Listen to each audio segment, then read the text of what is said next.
नमस्कार, one India Hindi में आपका स्वागत है। भारत चीन सीमा पर हालात अब भी तनावपूर्ण बने हुए हैं।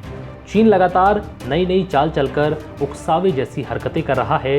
इसी का नतीजा है कि पैंगोंग लेक में एक बार फिर भारत और चीनी सैनिक आमने सामने आ गए। लेकिन इस बार भारतीय सैनिकों ने चीनी सैनिकों को खदेड़ दिया। चीन ने ऐसी चाल चलकर ये सोचा भी नहीं होगा कि उसे कितना बड़ा नुकसान हो सकता है। और चीन की सेना ने नादानी में एक ऐसी भूल कर दी कि भारतीय सेना को ब्लैक टॉप को पूरी तरह से अपने नियंत्रण में लेने का मौका दे दिया।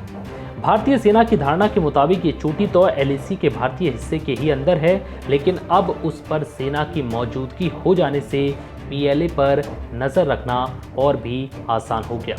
29-30 अगस्त की दरमियानी रात भारतीय सेना ने पूर्वी लद्दाख के पैंगोंग झील के दक्षिणी हिस्से में एक महत्वपूर्ण चोटी पर कब्जा कर लिया।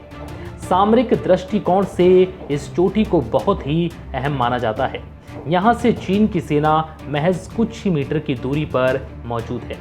इसकी अहमियत को देखते हुए पीएलए उस रात इस चोटी पर कब्जा करना चाहती थी, लेकिन पहले से ही अलर्ट भारतीय सेना की स्पेशल बटालियन ने उनके नापाक मंसूबों पर न सिर्फ पानी फेर दिया, बल्कि पूरी चोटी को अपने कंट्रोल में ले लिया है। भारतीय सेना के मुताबिक पर्वत की ये चोटी उनके नज़रिए से पूरी तरह से एलएसी के भारतीय सीमा के अंदर है।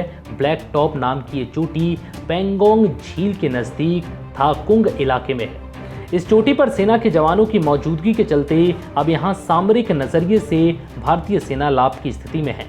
सवाल यह है कि ब्लैक टॉप को पीएलए अपने कब्जे में ले लेती है तो उससे उसे क्या फ़ायदा होता, या फिर भारतीय सेना को उससे क्या दिक्कत हो सकती थी।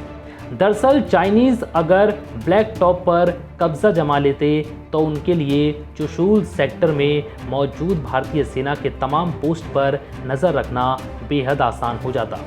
इसी नीयत से उस रात पीएलए के करीब 300 जवान चोरी छिपे उस इलाके में घुसने की फिराक में थे।